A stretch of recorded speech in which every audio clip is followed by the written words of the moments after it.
Welcome back to Outschool Live, our first virtual event for those in the Outschool community and those of you who are new to the Outschool community. Today's event is all about distance learning and making the most of learning from home using today's technology.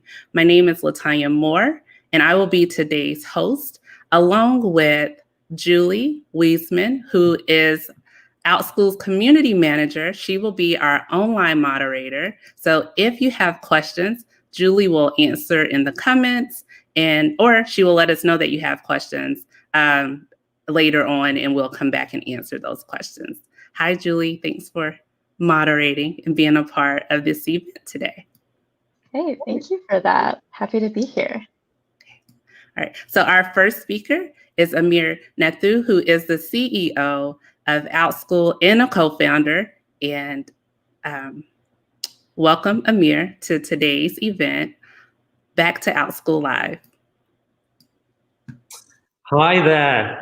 Thanks, Latonya, and it's a pleasure to be talking to you all. Thanks so much for joining and being part of our community and this, our first Back to Outschool event.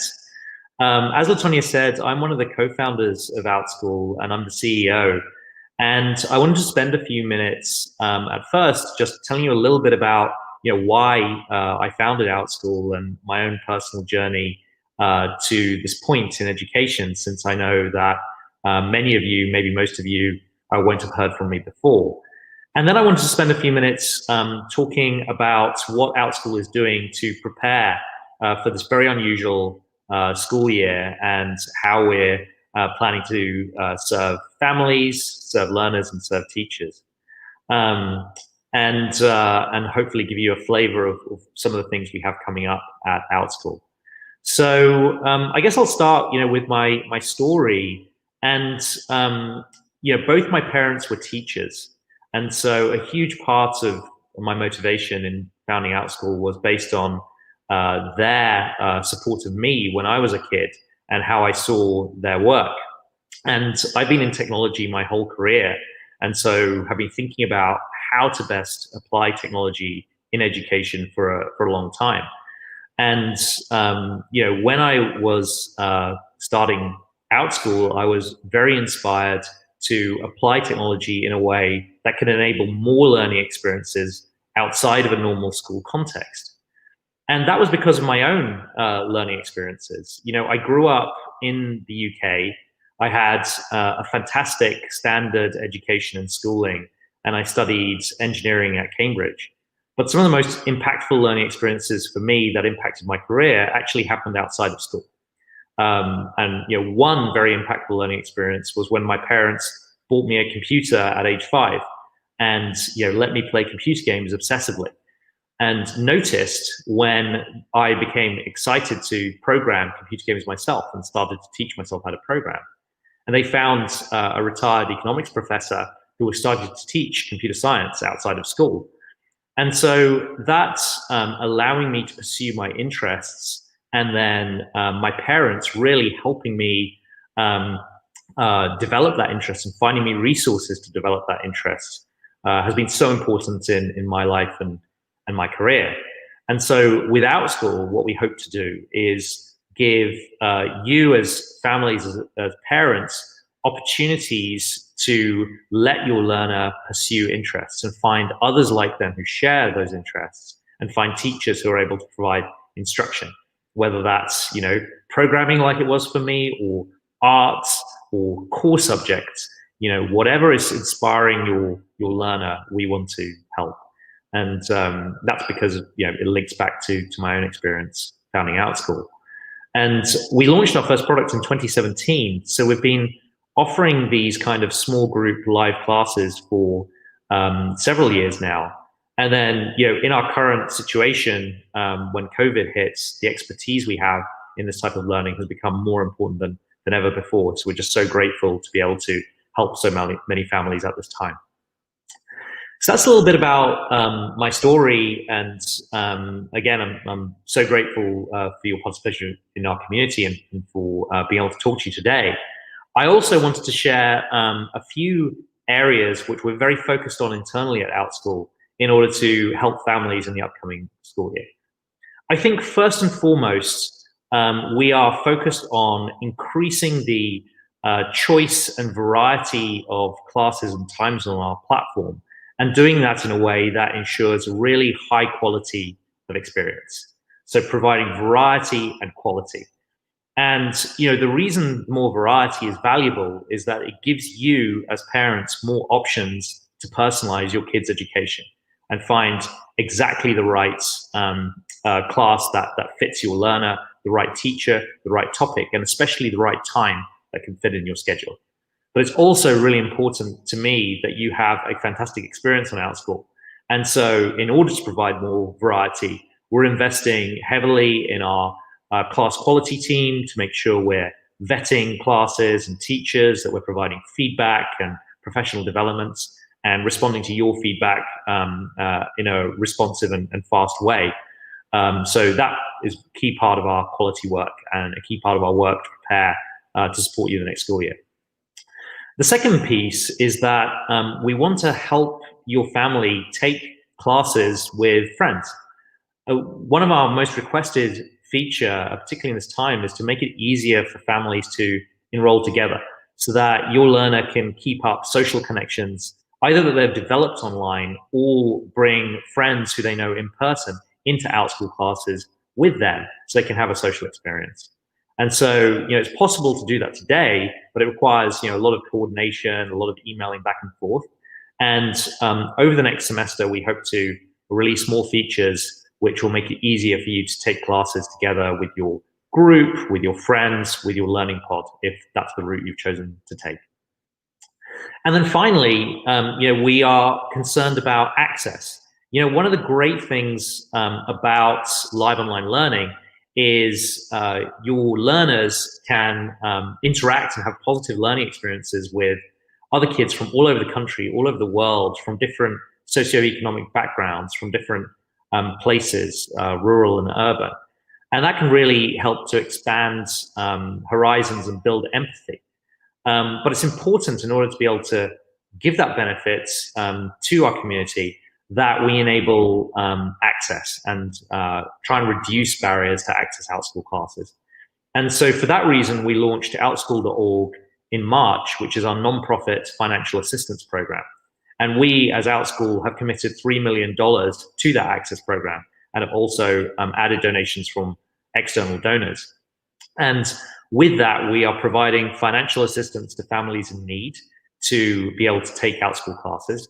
And we're also making grants to schools and community programs who are looking to set up versions of learning pods that are available to the public and are available to families who don't have that option themselves. So if you're interested to learn more about that, either in order to apply for financial assistance or if you consider donating and supporting other families in need, then please also check out Outschool.org as well as our classes at outschool.com.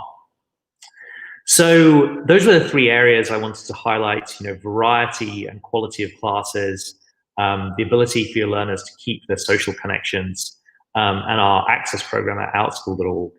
And with that, I'll say again, please, I hope you enjoy this event, and I look forward to hearing from you and your feedback about it. And I will hand back to Latonya for the next part. Thank you, Amir.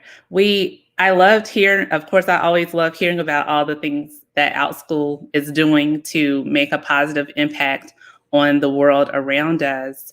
And just like today's event, we're all about giving back to our communities, not just virtually, but also in real life. So our next speaker will be Jade Wetherington. Jade is an online teacher on Outschool. She's been a teacher on Outschool for several years, but she's also been teaching online for 12 years.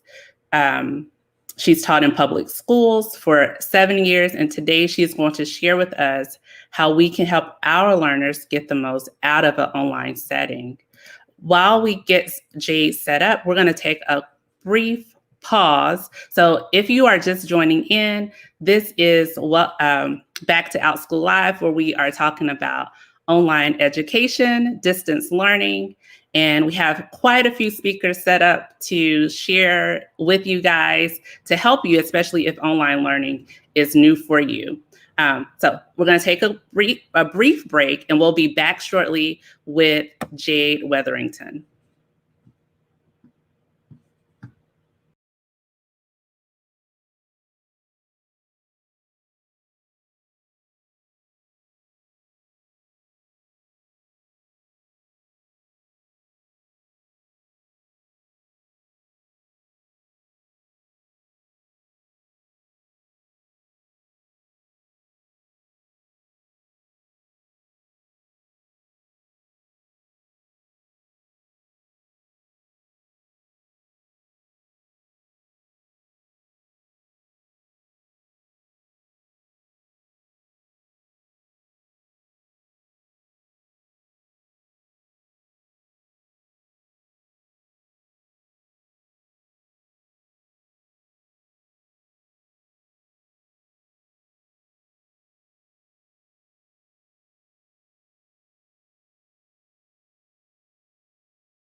We're back, and up next is Jade Wetherington.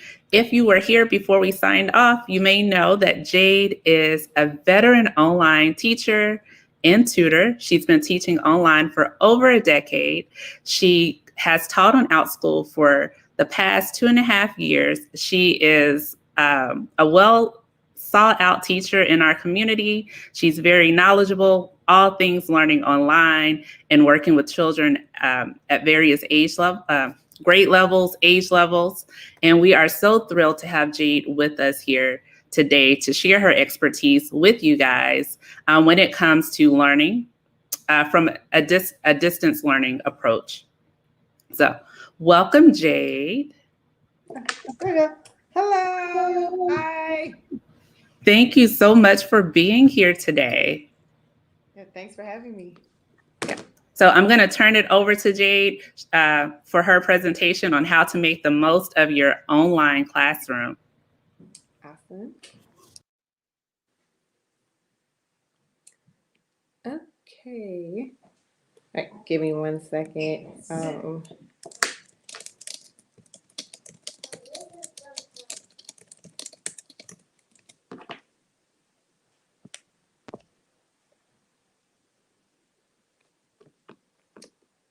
All right, so I'm just gonna have to pull this up on here so I can look at my files here. So hi, welcome everyone. Again, Latonya, thanks so much for introducing me. I have been teaching online for over 10 years. I came from a traditional background, teaching in public schools, traditional public schools, and I started teaching online once my daughter asked to be homeschooled. So I've now been homeschooling for 6 years. So I teach online, and my daughter also takes classes online. I do not try to take on all of those things. So I do have a presentation. I'm just going to figure out how I can pull it up real quick so that everyone can see it, and then we shall proceed.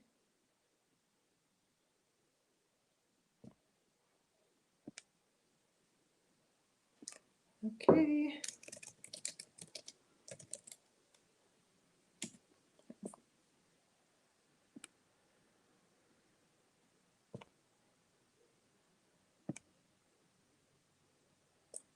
At the bottom.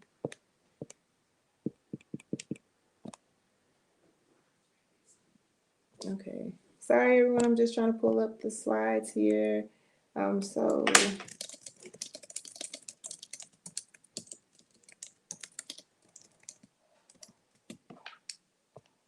if I can't find out how to pull it up, then I kind of. Okay, I'm gonna send it to Latonya real quick so she'll have access to it real quick.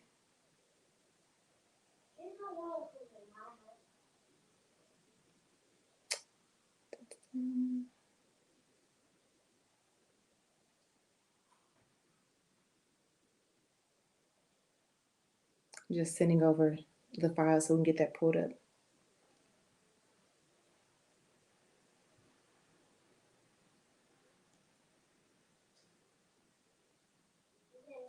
All right, so while I'm waiting for that,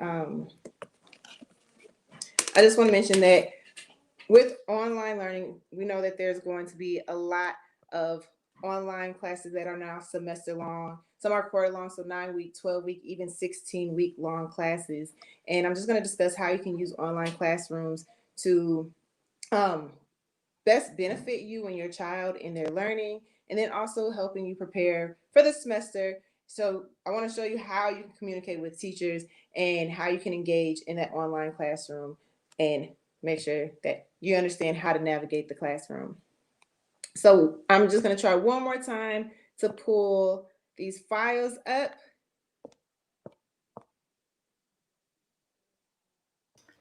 Hey, Jay, I'm going to join you for a second just because we got some tech issues, and I don't, it'll probably just be easier if we work it out together. So that's the beauty. This is what happens sometimes, even in an online classroom. If you have been homeschooling virtually or using your public school system virtually, I'm pretty sure you have experienced a tech issue or two. And this is just real-time tech issue. So what we can do is, can you just shoot it to me in an email? Yes. Okay. So I'll do that now. I sent it to you in Slack also, but I know Slack probably isn't the best way. All right. So, and your email, do you want to send it in chat privately? Yep, I will do that. So, yeah. Thank you guys for bearing with us, and hopefully you will stick around because you waited, so you might as well just stick around to get the good stuff. All right. I sent it over. All right. We can also use this as one of those learning curve things. I always have a backup device nearby, even though it's just my phone. So if I ever have to send something because something's happening, I always have backup nearby. So yeah, can you send it as a Yeah, I just sent okay. it. Yeah, as soon as you made the face, I'm like, that probably wasn't the best way to send it. Okay, so that was the link from Slack. Okay.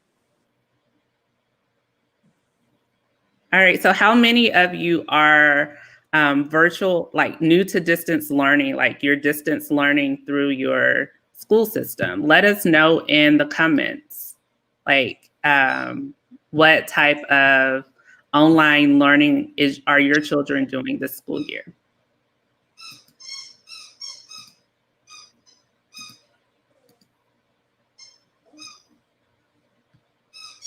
Okay, that's here. I'm gonna kind of switch screens right now because I'm gonna send it to you from here instead. Okay. All right.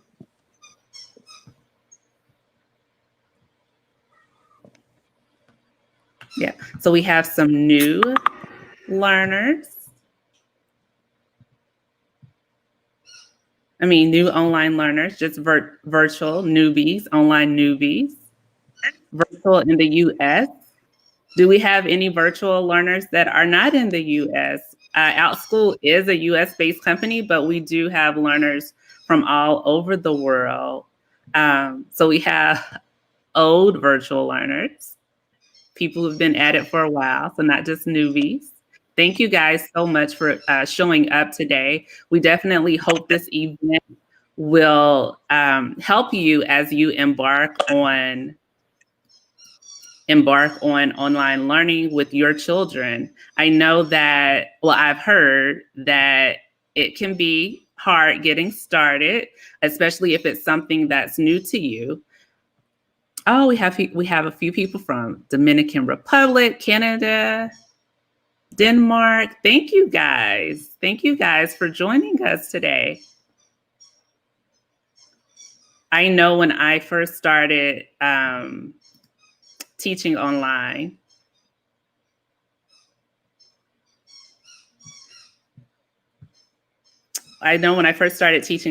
I was also probably just as nervous as you guys have been when it comes to starting new with having your kids go to class online.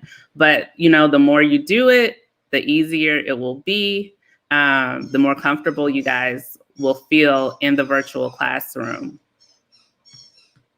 Okay. All right. So I think Jade may just come back without the presentation if we can't get it to work, and share with you guys some of her best tips. Oh, yeah, some of her best tips. But we're going to try to get it to work and we'll go from there. And thank you again for your patience. All right, Jade, I'm bringing you back on. All right. So I think I'll be able to share it now. Let's see. Okay. Yeah. Here it is.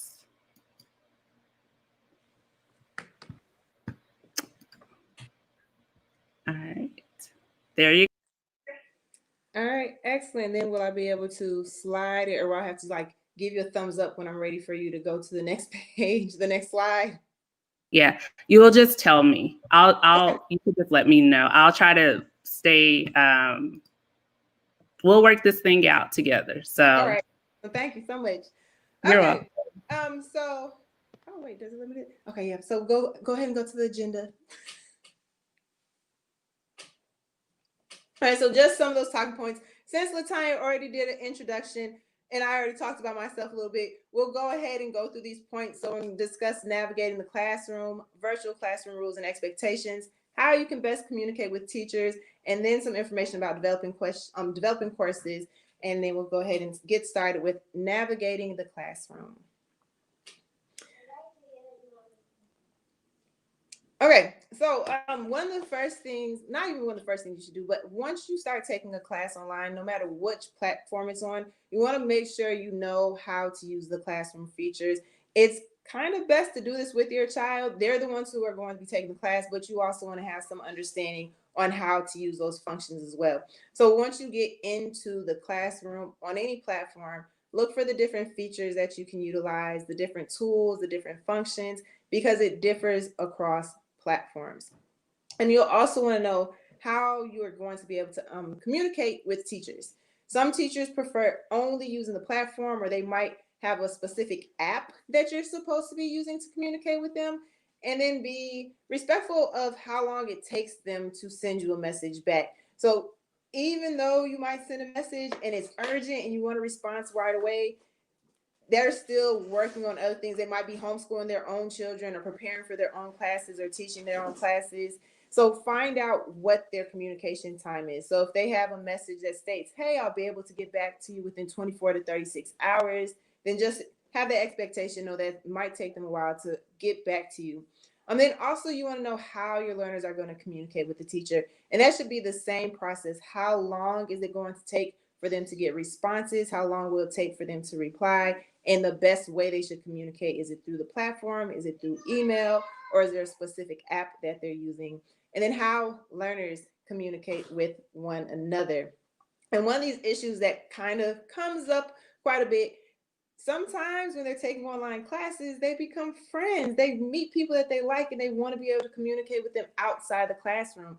So if you can reach out to the teacher and let them know, hey, my child wants this particular child's email, then let the teacher kind of coordinate that for you so they can figure out how they can remain friends outside of the platform. But of course, for safety reasons, we want to make sure that they're not giving out their personal information in the classroom or on a classroom page. So make sure you're familiar with those elements. Yep, you're good. All right, so virtual classroom rules and expectations. For the most part, there are going to be three main features in these online classes. There's the audio function, which allows you to hear and allows you to speak with the teachers and with the teachers speaking with their learners. And there's the camera and the video, so you can see one another. And there may or may not be a chat function. Some teachers are going to make it very clear what their classroom expectations are. And it's kind of important for you to also understand what those classroom rules and expectations are. So if you sit with your student or if you read through what the teacher has listed, the audio, sometimes it's going to be muted. And this could be due to background noise. There's lots of different sounds coming from other people's homes, so everyone may be muted. It doesn't mean they're not allowed to speak in class. It's just to make sure everyone can focus and hear what's happening in class. Same with cameras. Some classes require that the camera's on. The teacher wants to see who they're teaching, and it helps to build that relationship. Some teachers don't require cameras to be on. Maybe one day you forgot your child had class. That's me. I forget my daughter has classes all the time, and we're in the car. So she has to take her class in the car, and it's easier for her to have her camera off because it's not distracting everyone else when they have to see her bouncing up and down in the back seat. And then with the chat function, it should be limited to asking questions related to the class topic or answering questions. If two learners are having a conversation in the chat box, it's distracting. It's the same as if they were in an actual class, like having a conversation in class about something unrelated to the classroom. You also want to be aware of the different types of classes that are offered. There are some classes that are lecture-based, and that means the majority of the class, the teacher, the instructor is going to be talking. And they may still engage and ask questions or ask them to answer questions. And there's discussion-based classes where they're expected to speak amongst one another and respond. And there's also a mixture. Now, this is just two types of classes. There's like 4 other types of classes. But as the main types of classes, you'll probably find the lecture-based class, discussion-based classes, and then a mixture of lecture and discussion. And also knowing how the teacher teaches. Is it going to be student-led? Do they get to go with the pace of the class, or is it teacher-led where the teacher that says, this is the agenda, this is exactly how we're going to do it, and these are the expectations for how we're going to complete the work?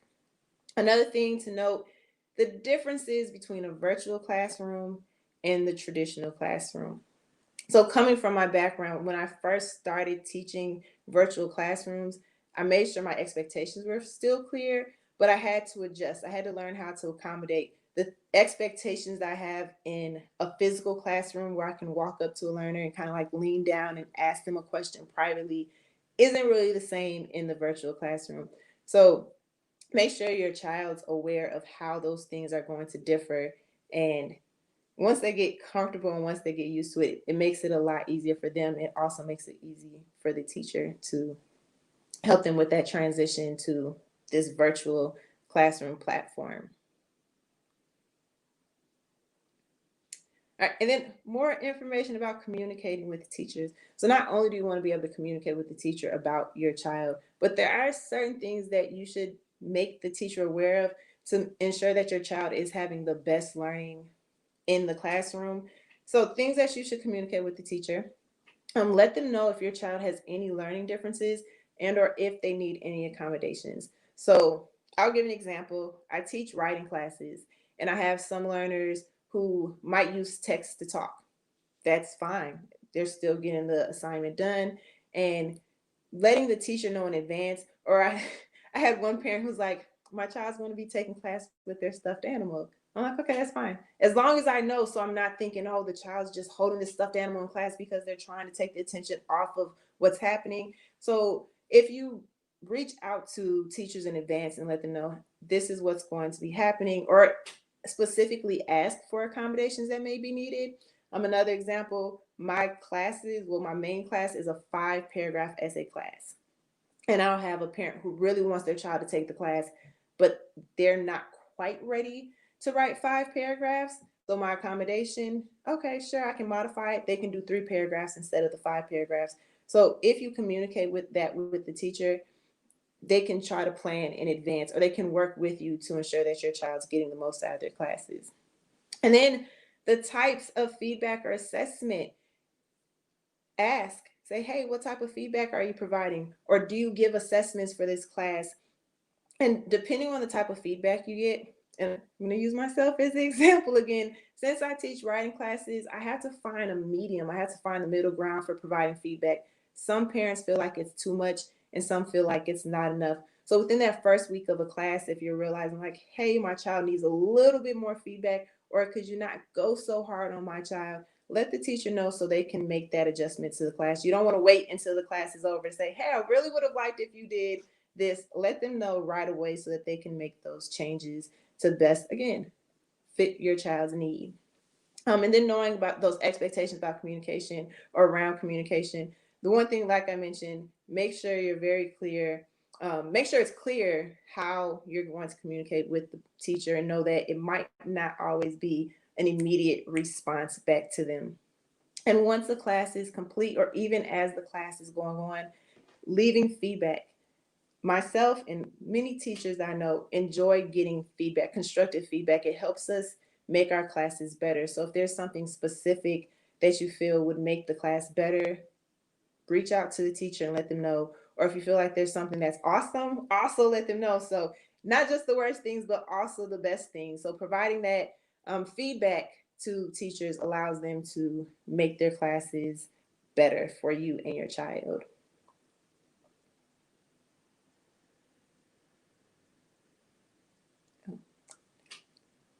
Excellent. The other thing I want to mention, developing courses. So the class material, there are some teachers who provide the class material that they make so the students who take the class can review the material, or they can sit down with you after the class is over and you can review it with them. But some teachers do not share the material. And it takes a lot of time and effort to create classes. So example, if I'm teaching a 30-minute class, like if my class is meant to be 30 minutes long, it could take me anywhere between 2 to 6 hours to develop that one class. So you may not always get access to the material from your teachers. And the time commitment it takes to create classes. I get a lot of requests for new classes. Can you make this class? Can you make that class? My child loves your class. Can you do another one? The amount of time that it takes to develop a class, sometimes it just isn't possible.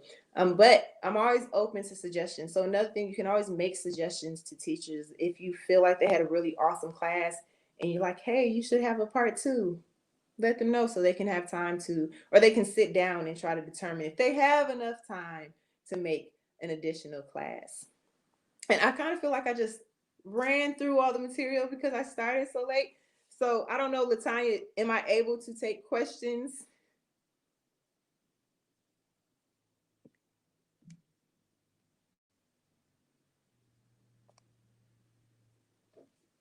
Oh, wait.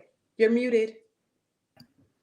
Thank you so much, Jade, for sharing all those tips about teaching and learning online. We are taking questions. So Okay. Julie, I want to come on and share with you some of the questions we have gotten from the community. So welcome, Julie. Hi there. Thank you so much, Jade. That was really awesome. We've had a couple of questions about, so we have one about what's the best way to communicate. I think we went over that a little bit at the beginning, but I was wondering if you could just recap some of the ways that parents and teachers can communicate on the Outschool platform. Yes. So on the Outschool platform specifically, you can communicate through conversations. So you can send messages to teachers through the conversations. You can send it through your learners teacher tab as well. But if you want it to be private, like if you want it to be between you and the teacher, it should be through the conversations. I do have parents who send me messages from their learners tab, and then I'll respond back to them through conversations. So that way the communication we have is between us and not between us and their child, the learner who's taking the class. Very nice. And then we had another question. This one's a little specific about 504 plans. I think it kind of relates to some of the things that you were touching on with accommodations. Do you have much experience with this, and could you talk a little bit more about it? So the thing with virtual teachers and virtual educators, not everyone is coming from a background in education. So they don't know what 504s are. They don't know what IEPs are. They're not really familiar with that language. Even if I said, hey, I need you to make some accommodations or modifications for your class, they wouldn't necessarily know what that means unless that's what their formal education was in. So sometimes, I suppose I should mention that sometimes you will have to explain to that teacher the learning difference that your child has or the modification that your child needs.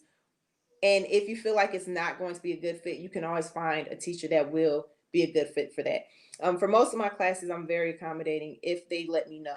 It's really hard to make a modification for a class on the second week of a 4 week long class. So not all teachers will be familiar with that language, but if you provide them with it, most of them would be more than willing to, learn more about it and find out the best way that they can reach your child. Awesome. Okay, so I think that's all the questions we had so far. We have maybe about 30 seconds left in our session here.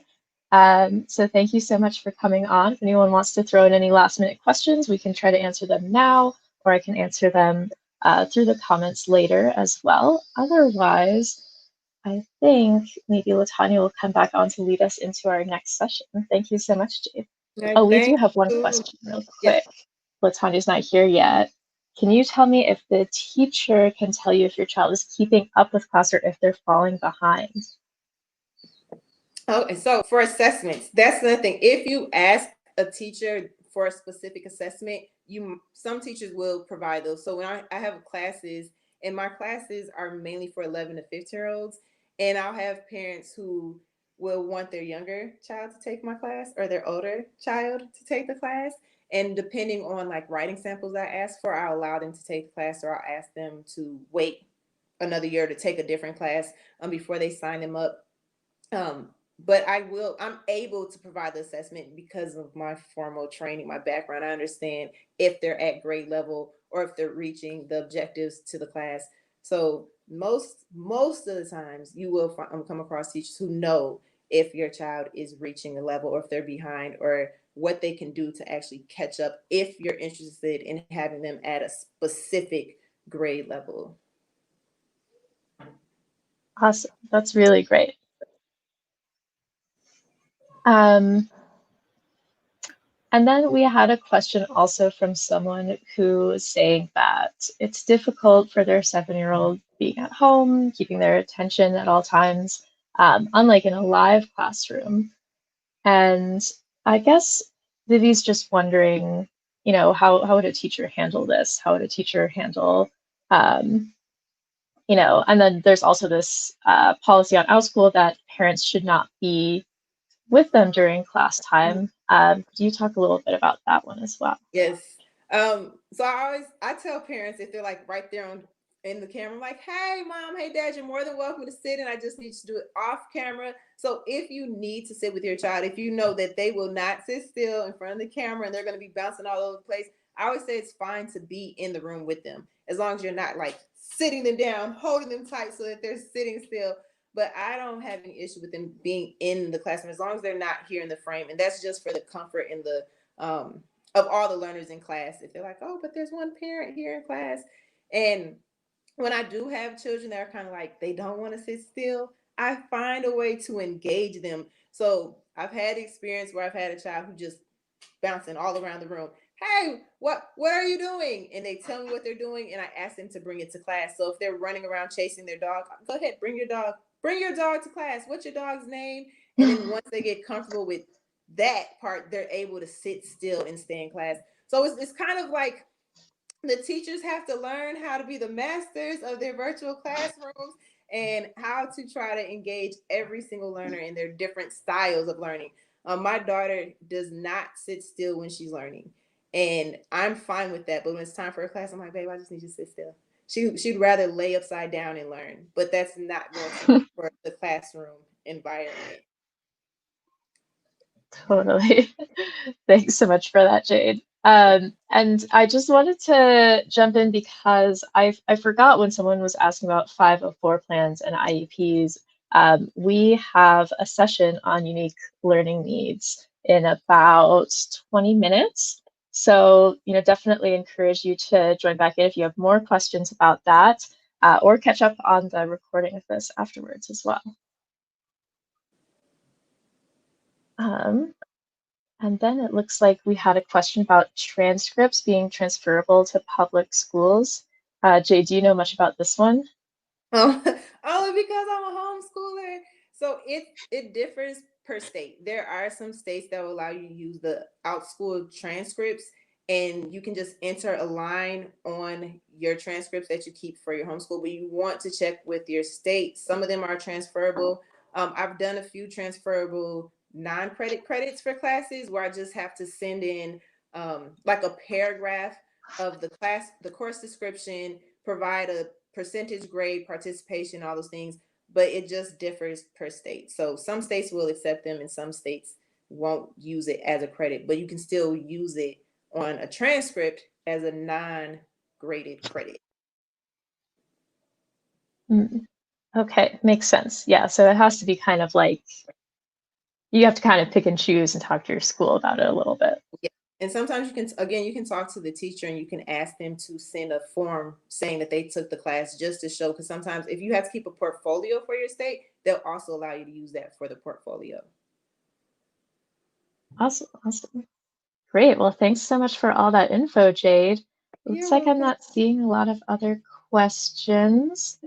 Someone was asking if teachers are screened, and we answered in the chat that yes, they have to pass a background check, they have to apply, and our team has to screen their application too.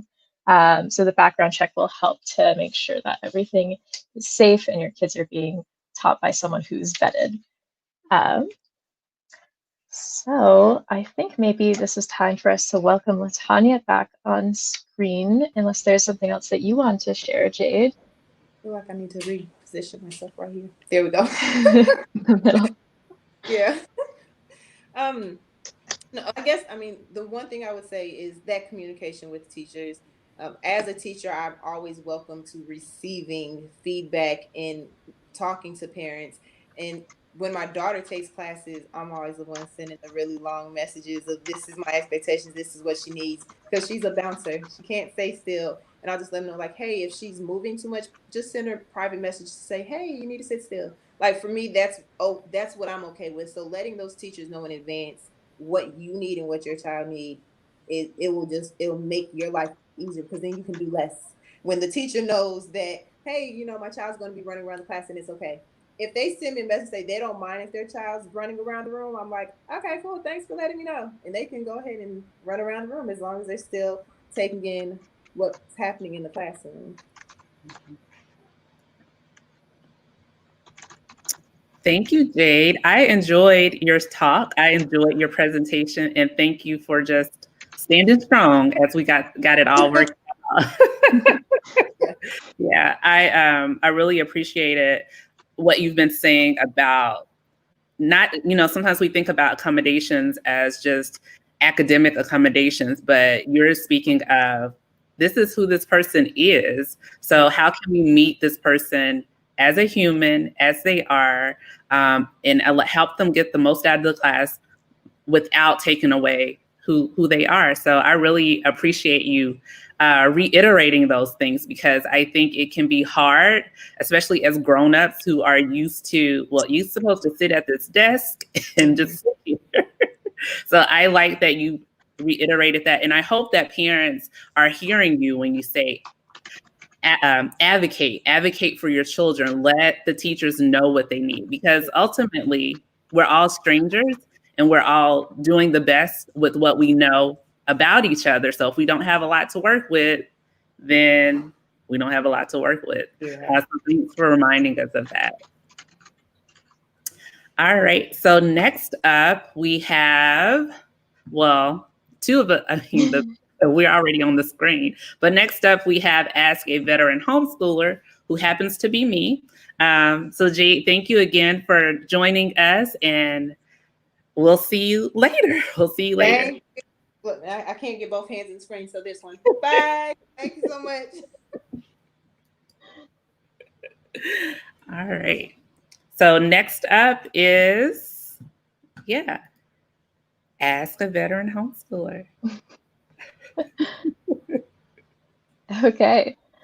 So I'll be asking Latonya a few questions, and we want to do this session because I think there's actually a lot of parents out there who are coming to homeschool as a new thing this year. We have a lot of veterans, as we know in the chat. Hi, veteran homeschoolers, and hi, Latonya, also a veteran homeschooler. But for some of the newbies, we wanted to help prepare you, provide you with a support system. So definitely want to encourage you off the bat. If you have questions about homeschooling, please drop those into the chat box so we can answer them. Otherwise, I'll jump in with you, Latonya, if you're ready. I'm ready. Okay, so let's start off with the why. Why did you decide to homeschool your children? Oh, let me give the condensed version. Well, I am, or I formerly was a public school teacher, and although I am not anti-public school, when when you become a teacher and you're in the background with other teachers, you kind of become privy of some of those conversations. And so I just didn't like the conversations. So I decided to, that I would teach my children at home. But that was my initial reason, to get my foot into the door of homeschooling. Since then, I continue to homeschool because it has allowed my daughters and I to have, I think we have pretty cool relationships. We are all different and we get to meet each other where we are. And I don't know if we would be able to do that if we were all being pulled in so many different directions. So that's why I continue to homeschool my daughters.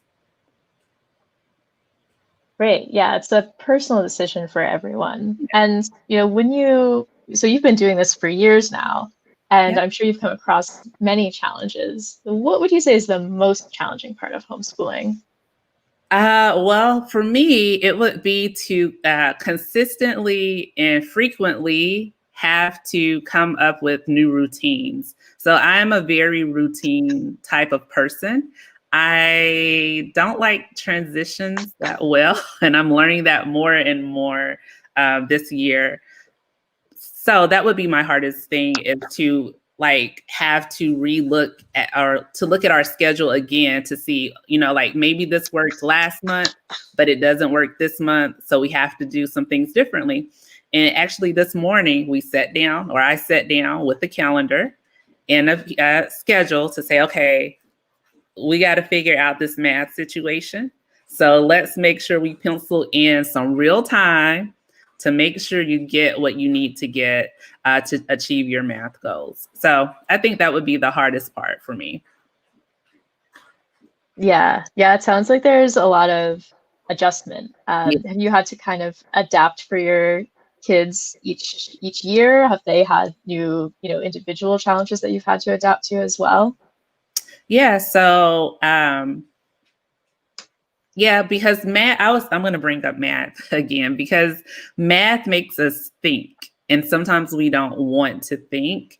I mean, we can think about stuff that's, a little bit easier for us to think about, but it makes us use other parts of our brains that we may not want to use, which makes it more challenging, which means that you need your mom to do some pep talks about, you know what, I know that you don't want to use your brain in this way right now. But even if I said you don't have to do this type of math and you can do another type of math, we would still have this conversation because it's not something that you really want to do right now. So let's get to the root of why you don't want to do it. And it's because you just don't want to put the energy into it. And you've already made your mind up and you already feel that way. So it makes it a little bit harder to do the work that needs to be done.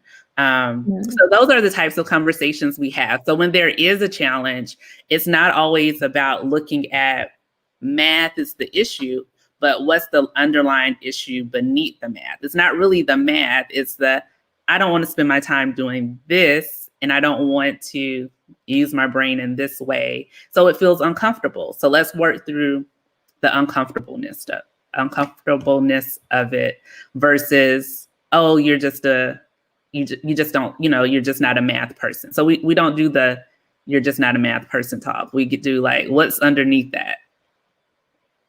Yes, I love that. Yeah, you have to get to the root of all of that. It's not about math because you're giving your kids a growth mindset here. And that's something that as a homeschooling parent, you have more control over, telling them what they need to hear and coaching them and giving them that little pep talk. So I love that.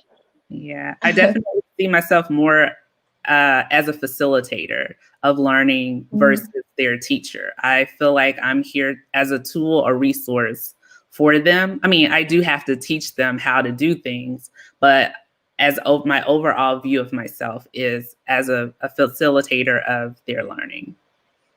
Definitely. Thank you so much for sharing that, Latonya. I wanted to kind of go into some questions about building a little bit of a support system for yourself and for your kids. Because, as a homeschooler, maybe you're alone sometimes, but there are other homeschoolers out there. So I was wondering, how did you find or how did you create a community when you started to homeschool your kids? When we first started homeschooling, my community was very much online. I didn't know a lot of homeschoolers in our community, and there definitely weren't a lot of Black homeschoolers in my community. So I had to reach out online to find other people who not only who were Black or African American, but also maybe they approach learning in a different way because I'm not a very, I guess, rigid homeschooler. So finding those types of people, I had to kind of reach outside of my community. So I started off with online communities. That's how I met some people initially. And then after that, when we moved to Tennessee, so now we started off in Illinois, we moved to Tennessee. When we moved here, we had been homeschooling for maybe 5 years. I don't know. We have been homeschooling for a while. So I know that homeschoolers hang out at libraries, and that's where I went. I just made a plan to go to this library that's also in the same building with a rec center, and they had homeschool PE. And I thought, well, I'll catch the homeschool moms on their way out. One thing, you can't be afraid. I would say to any person who's trying anything new, whether it's homeschooling or whatever, you can't be afraid to go looking for your people. Oftentimes we want them to come find us, but they might not do that. So you have to go out and look for them and take the initiative. So I took the initiative in finding the community that I have. So that's going to events when people are sharing that they're hosting an event. I went to it. Didn't matter that I would be a stranger or no one would know me or I don't have any friends there. And so by me living this way and being this way, it also impacts my daughters. So they are the same, one a little bit more than the other.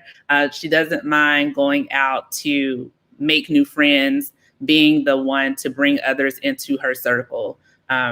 So I would say that's how you will build a community with other homeschoolers, but I don't want to leave it there. I also want to encourage you to have people in your circle who are not homeschoolers. So my circle, the people who supported me in real life when I didn't have homeschool friends in real life, were my friends who do not homeschool.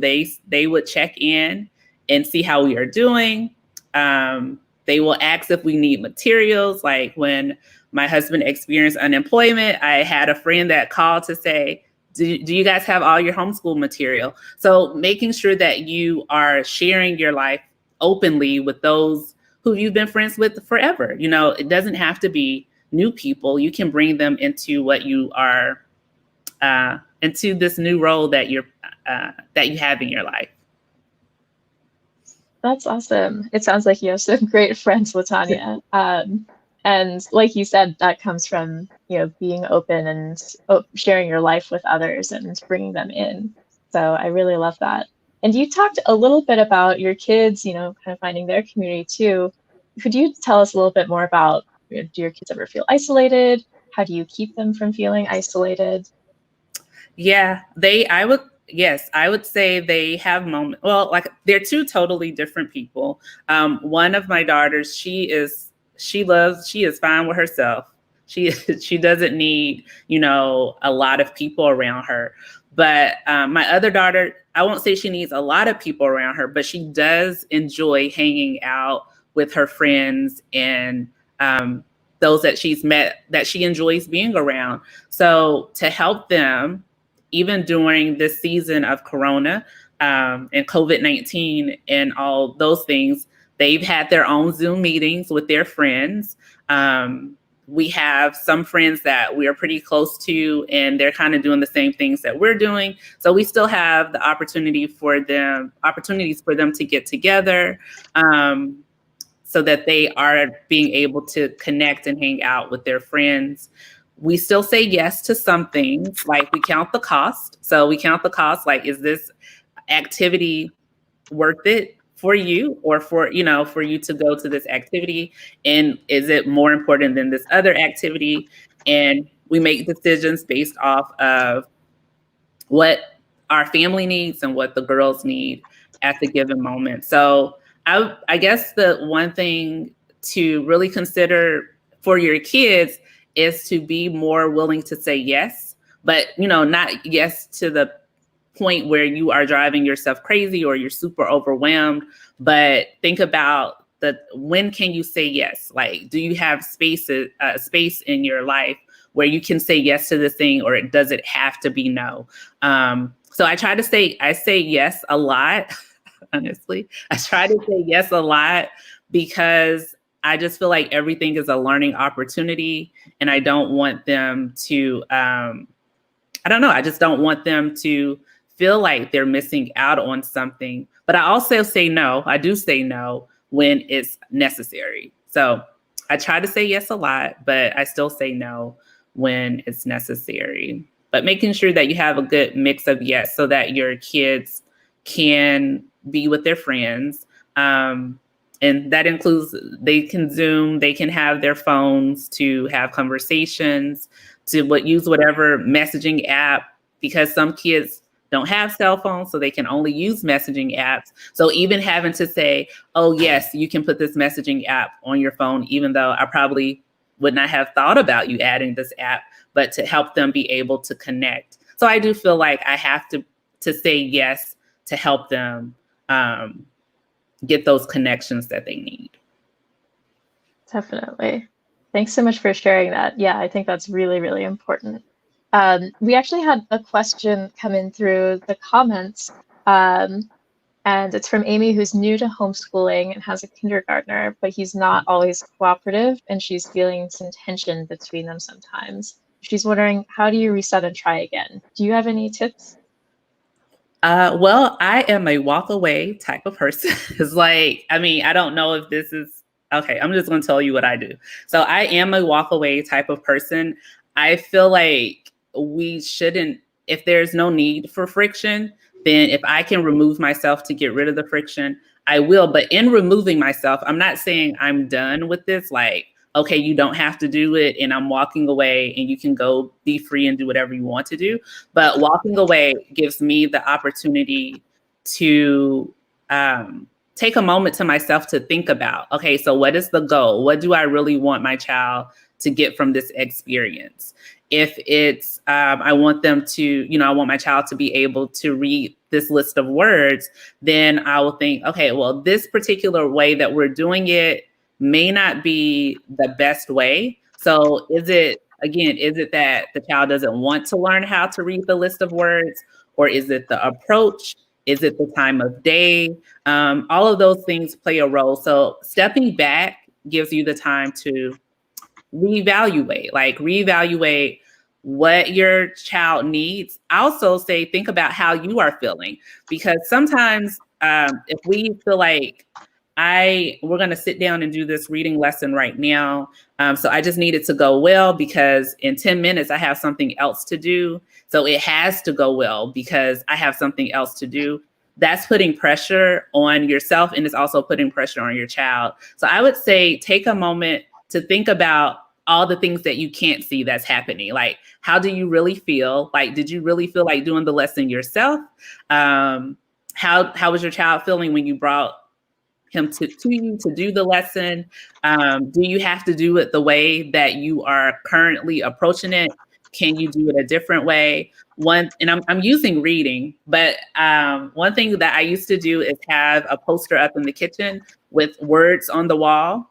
And that's how we did reading. It was like, it wasn't always in a book. Like, I remember when my daughter learned her first alphabet, it was because she brought one of my college textbooks to me and was like, what is this? And so she learned her alphabet, not in order, but the word was total literacy. So she learned the L first, and we just went through the letters in total literacy. And that's how she learned those alphabet. And then when we went out in public, she saw it on a store and it was like, oh, that's an A or whatever. So it doesn't have to, I guess what I'm really trying to say is it doesn't have to be the traditional, this is how it's always been done and this is how it will continue to be done method. But you can mix it up, have fun, take a break, think about what's going on within you, like when you guys are sitting down to do the things.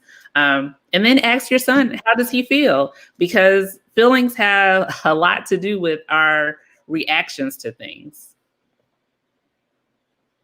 Great. Thank you so much for sharing, Latonya. And big thank you to Amy for asking and bringing us into your life in that way. So we are ready for our next session. I just want to say thank you, Latonya, for sharing about your homeschooling experience. This was really, really valuable information and nice to have a glimpse into a veteran homeschooler's life. So I want to hand it back to you to introduce our next speakers. So I will close myself off now. All right, guys. Thank you guys so much for hanging out with us on this beautiful day. We have one more section. Oh, no, we have more than one more session. I'm sorry, I said that out of turn. We have more than one more session. Our next session is unique learning needs and distance learning. We have Serena I knew I was going to mess her name up, but I'm going to say it. Lakisano, who has 15 years of experience as a teacher, instructional coach, and administrator for special education students in public and cyber charter schools. She holds a BS in elementary education and special education and a master's in education and in educational administration. Along with Serena, we have David Stoller. He spent over a decade as a special education teacher and instructional coach in Chicago and Denver Public Schools. He created academic programs that focus on I'm messing up all these words, experiential learning and whole school co-teaching models. He has a BA in history from the University of Michigan, a master's in education and secondary education from DePaul University. So David and Serena will lead the discussion surrounding unique learning needs in distance education. All right, welcome, David. Welcome, Serena. Uh-oh, if I get Serena here. Welcome, Serena. Thank you guys for being here today. I'm going to hand it off to you guys. Give me 1 second to pull your slides up, but you guys can share a little bit more about yourselves while I pull the slides up. Sure. Thank you, Tanya. That was a great introduction. You did fantastic on my name. I know it's a tongue twister. I am Serena Lacasana, one of the class quality specialists at Outschool. And as Latonya had mentioned, I have special education experience. My most recent 10 years of that being in cyber education. So I am a firm believer in school choice, and I have seen a lot of unique learners be successful with distance learning. And I'm very excited to share some strategies and resources with you today so you can help your learners while you're at home doing the same choice in your educational path. And hi, I'm David Stoller. I've been a special education teacher, department chair, and instructional coach for the last 13 years in traditional schools, but always with kind of this focus on experiential learning and passion-based learning, which is kind of what brought me to Outschool, and seeing that a lot of students who have unique learning needs, really the traditional building is just a difficult, stressful environment for them, and thinking about creative ways to access all of the students' potential and give them the opportunity to show what they know and engage in learning in a way that fits them more particularly. So we're excited to just kind of walk through some of those strategies and just common educational barriers that you might see within your own children that we also are going to try to address today. Thanks, David. Before we get started with our presentation, I just want to share that all students have unique learning qualities. It doesn't matter if you have a formal identification, a formal medical diagnosis or not. We're here today to talk about what you observe as the parent. You know your child best. And looking at those barriers that interfere with their education. Everybody has strengths, needs, and challenges, and we're going to give you some tips and tricks, no matter where your child is on the spectrum of these behaviors.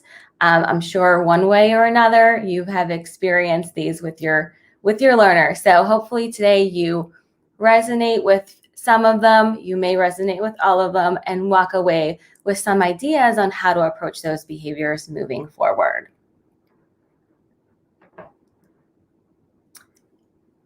Thank you.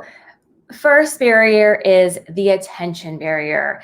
And this is when students really have the challenge of focusing on task or focusing on completing the task in entirety.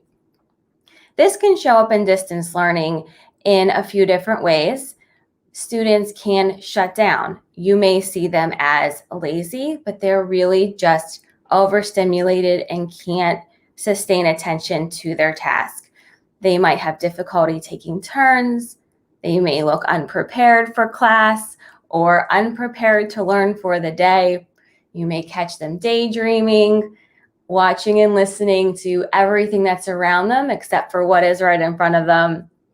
And, maybe it's that constant squirming and wiggling that they experience when they're learning as well.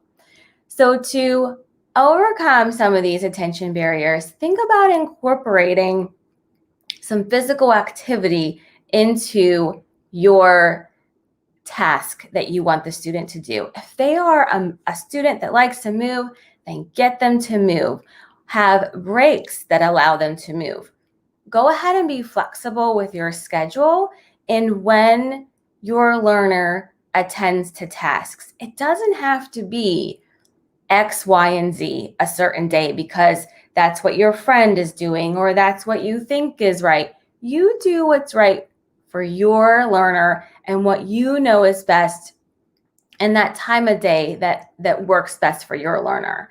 It's also great to chunk pieces into smaller tasks and to give them some interactive resources that they're interested to keep their attention. social interaction. Some learners actually do better in a distance environment because that social anxiety is removed a little bit. The barrier of not having physical contact is removed, and that anxiety is actually less for a lot of our students. So this can actually work for you in a distance learning environment. If you're still seeing some social interaction barriers, you may want to take one step at a time with that learner. Start with one-on-ones with your learner. Don't force them into large groups. Make sure they're comfortable with one person, then maybe 2 or 3, and work your way through. The biggest key for students that have a hard time with socialization is practice and prompting. Don't be afraid to go through scenarios with your learner of exactly what may happen in a social situation and come up with ways on how they can respond so they know what to do when those occur. A lot of that social anxiety is that unknown factor. And when you give them those no pieces, they're able to respond very effectively. Emotional control. This is when students have an emotional response and are unable to learn due to their emotions, not due to anything cognitively. This is pure emotional barrier. Remember that the heart is connected to the brain. So when the emotions are off balance, the brain isn't going to work in the way that we need it to absorb that new information. Students can become easily frustrated, really defiant, shut down, and develop poor relationships with those around them because it's really hard to be around them when they go through these emotional disruptions. A great way to help with this type of barrier is to create positive reinforcements. Working towards something is the best piece for these learners because they have something in mind that they want and they know they can work towards it. Removing things from them, taking things away, can really trigger those emotional behaviors. So instead of removal, instead of those negative consequences, think about that positive direction and what you can add for the learner to keep them moving forward in a positive direction. You also may want to come up with some plans on their behaviors and how you can respond to those. And work with them on understanding their behaviors. That self-recognition and that self-regulation is such a big piece for our learners because that's what they're going to have to carry with them through life. They're going to need to channel what is going on with them inside in order to be productive as an adult in their workplace as well. So this is a great starting point with your learner in the home.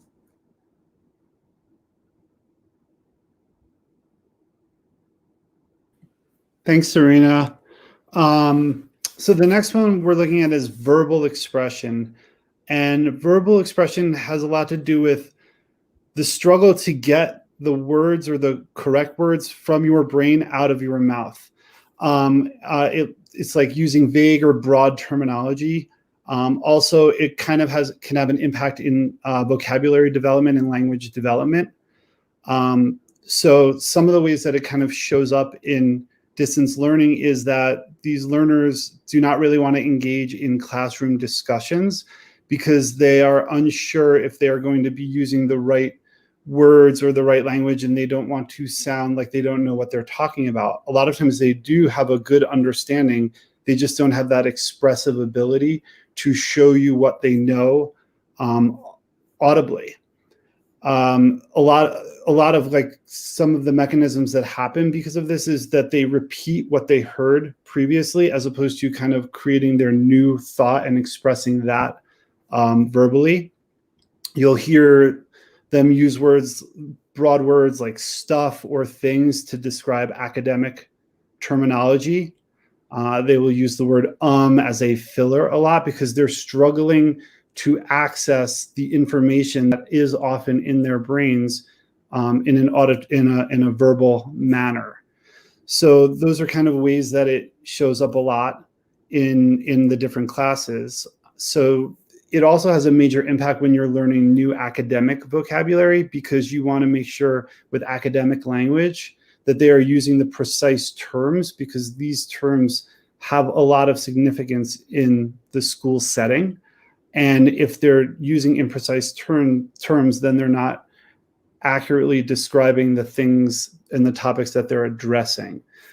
So some ways to kind of work on this is pre-teaching vocabulary ahead of time. So before they're using these words that they're learning, they're having some experience with those words and they have a concrete understanding of that language before they go into the class and maybe have to use it in a discussion. If you are having them do a discussion, you can provide sentence stems or guided language supports where you kind of guide them in the appropriate academic expression.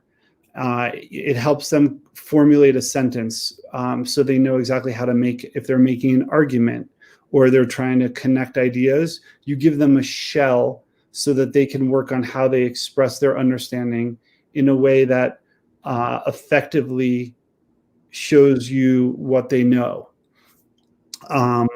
Another thing is to create a note-taking strategy so they know where they can access these new words, so they can have a quick point of reference for some of the terms that they struggle to get out of their mind. So a lot of it is just helping with access and helping with familiarity.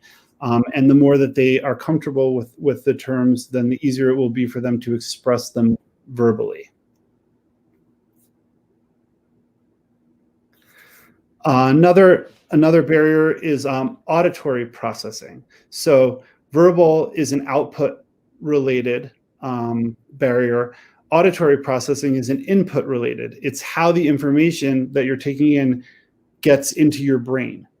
And we input through reading and we input through listening. And auditory has to do with that listening input. So this can kind of manifest with, there's a disconnect between what you're being told and how your brain kind of registers that information. Another thing is that you can be easily distracted or miss things because there's other noise. And then again, these are all barriers of what we hear between what we get into our brain to understand.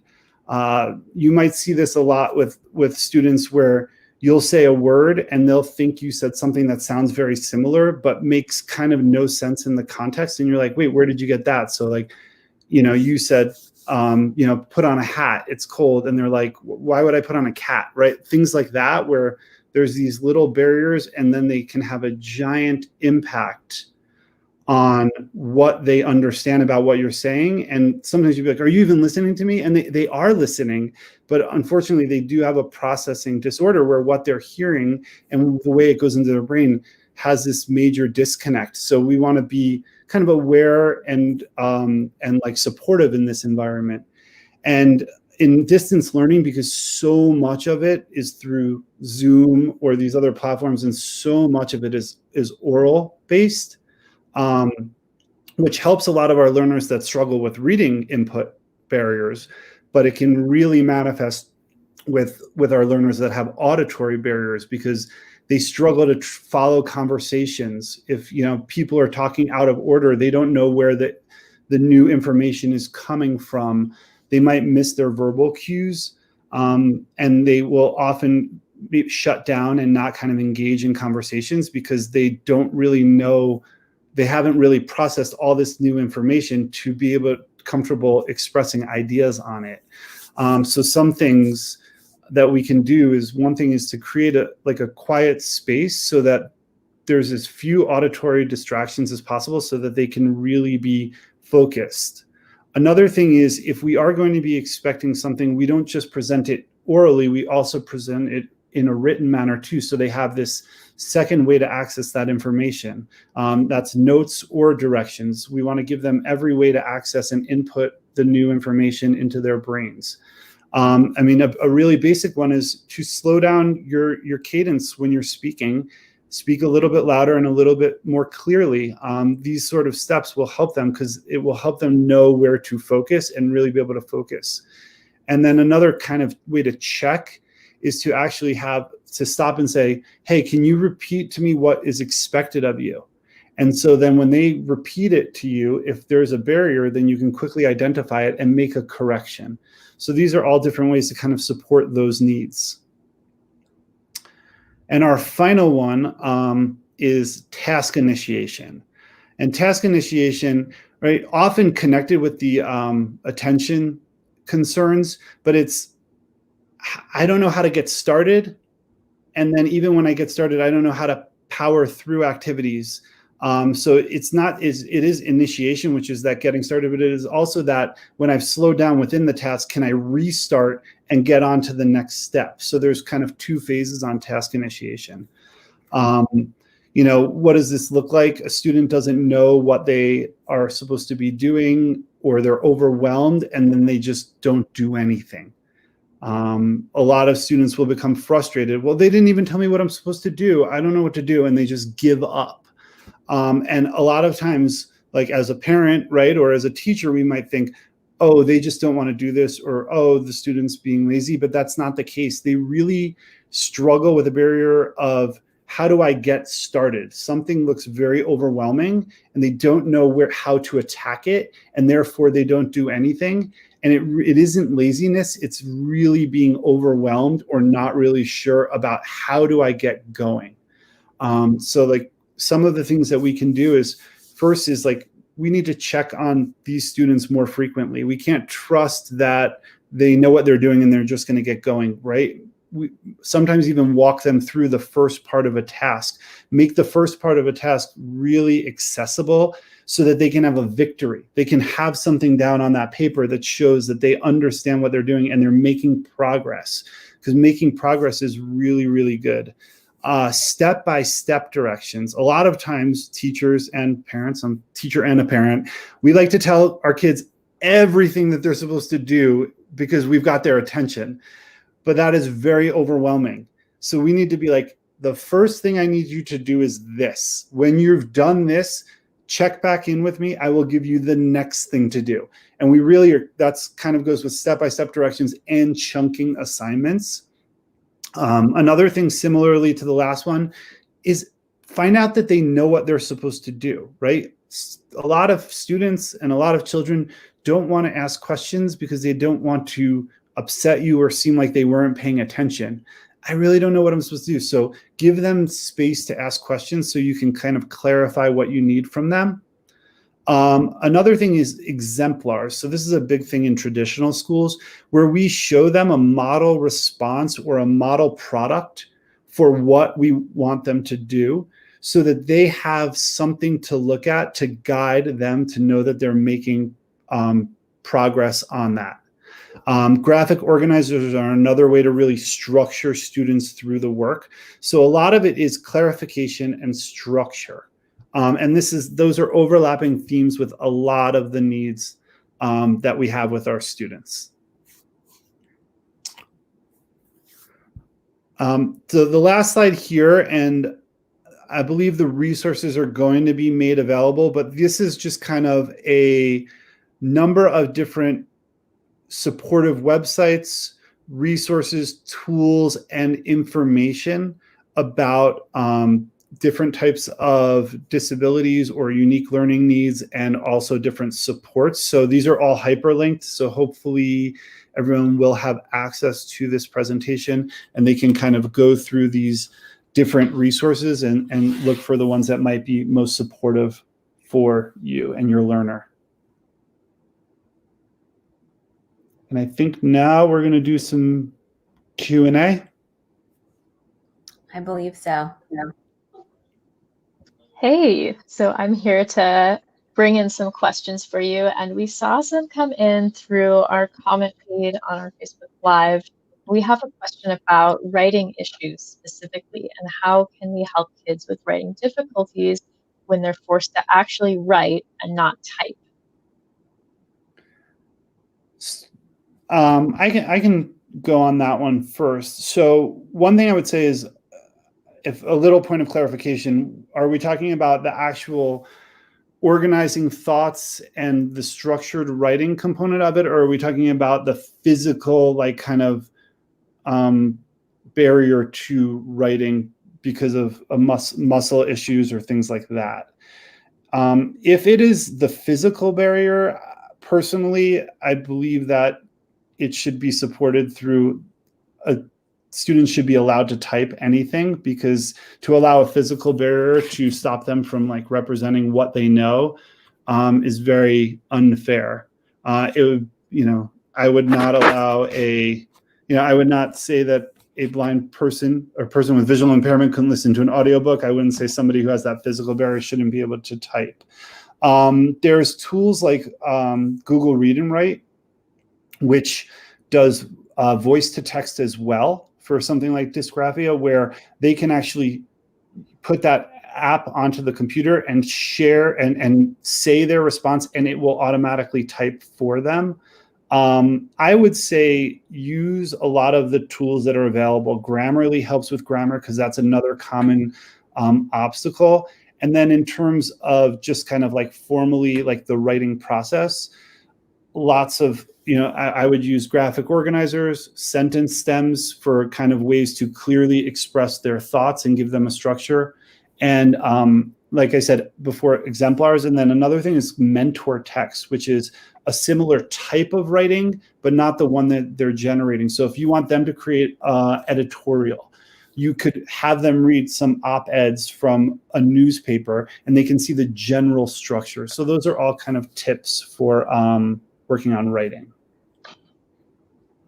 Great, thank you so much for sharing that. And yeah, really great point on kind of the differences between what the kid might be going through. I'd also say, just to throw in my own thoughts for Nicola and for your kid, in our Outschool online learning community Facebook group, there are a bunch of other parents who, have either gone through this themselves or are going through this with their kids right now. So I definitely encourage you to reach out and connect with other people and see, what are other parents doing here. There's a lot of different approaches. I think what David shared is really on point, but if you want more advice or more support there, definitely reach out to other parents in this area. And another question that we saw come in is from Suzanne. Says, I have a son entering grade 3 with a PDA profile of autism. He needs a great deal of autonomy over what and how he's learning. And she's wondering, at what point do I interfere if he's going in a direction that I feel maybe isn't conducive to learning? I'll take that one. So no matter the identification of the student, and it's good to have one as specific as autism, learn about the characteristics that come along with whatever identification it is that you have for your learner. And with autism, you have the characteristics of, difficulty with verbal expression, difficulty with processing, auditory learning. There's various things. Observe what it is that your learner is struggling with, and then determine if that is interfering with his actual academic progress. So you don't want to jump in with strategies and resources just because you absorb a challenge or a difficulty. You want to sit back and see, is that challenge or difficulty interfering with their actual progress? If it is, then you want to step in and do some interventions. Those interventions with autism, can look very differently. And it's a lot about your particular learner, because autism is a very big spectrum. And, we all can see autism in very different ways. Something that I think you may find helpful is, building in a really good routine for your learner. Students with autism thrive on structure and literal terms. So anything that you can say that's very measurable to the student, or, give them prompting of any transition that may occur, establish a really good routine, and have it visual so the learner can go through and see what is next. It's also great to prompt the learner by saying, okay, only 2 more problems today. Instead of saying 5 more minutes, make it in a way that's measurable from what they can see. They can't conceptualize 5 minutes, but they can see 2 problems. So that routine and structure is the best recommendation for the student with autism. And then you can really be observant to those barriers because you're seeing a structured routine and how each piece affects one another. Definitely. Thanks for sharing, Serena. David, did you have any thoughts that you want to share on this one? Serena did a great job of kind of hitting on all the things I was thinking of, and that the scheduling and maybe when you're talking about autonomy is building the schedule with your learner and giving them as much power as you can, but then also having a few areas where you are being clear about an expectation. That way they feel like they have that autonomy, but they're not totally in control of the schedule. You're giving them maybe a framework to kind of like merge the 2 needs. Yeah, choice boards are great as well for that control and that choice. You can give them what you really need them to accomplish, but let them choose. And then, they feel really empowered and excited about what they're choosing and going to do. And no last minute changes, because that's the thing that can derail. And sometimes you have to say, is trying to get someone where I want to get them going to be more productive than letting them go where they need and then restarting tomorrow with this as the first thing on my schedule?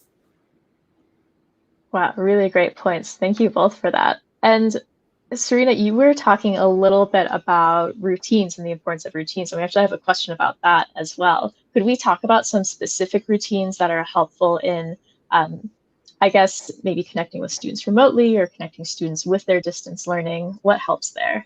Yeah, I think the most important thing when you establish a routine is don't have an X, Y, and Z ending point. Don't put pressure on yourself to feel that you have to have all of this accomplished by this date. Sometimes that just doesn't work out. You take one day at a time, see what the progression is of that day, build off of it for the next day. That makes everybody work to their level, to their comfort ability, and that makes the learning process so much better for everyone.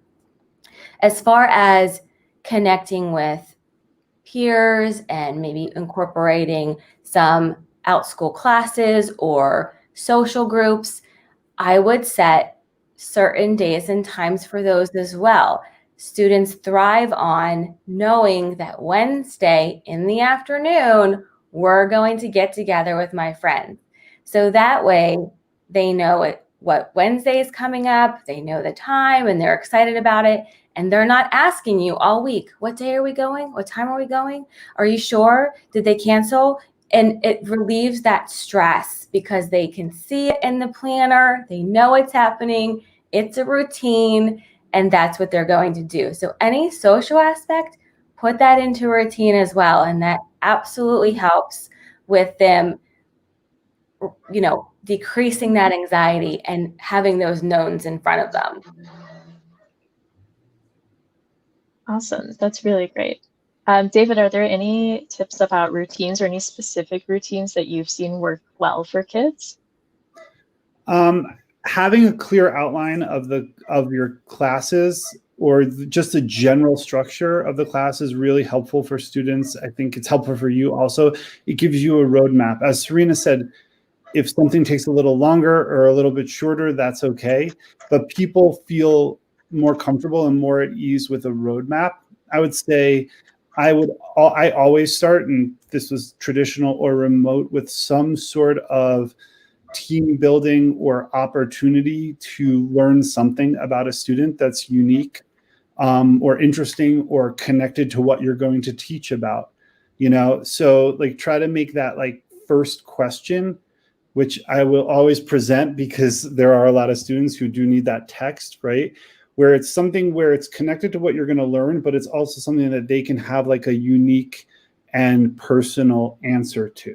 You know, you're doing a class on marine wildlife, you know, maybe the question is, what's one animal you wouldn't want to swim next to, or something like that, right? And then they can have a little story behind it, or I'll give a little bit of space. But I think that like the routine of building that relationship is really important, and it starts with starter questions, and then it follows up with you remembering what they told you. So make little notes, and then you can call back later on in the class and be like, oh, look at this barracuda. We know that Serena would not have wanted to be in there. And they're like, oh my gosh, they actually like listen, like, oh, I like when I share it matters. So every like little kind of pop of like, I listen to you and I'm celebrating what you said before really kind of helps with that, those connections with students.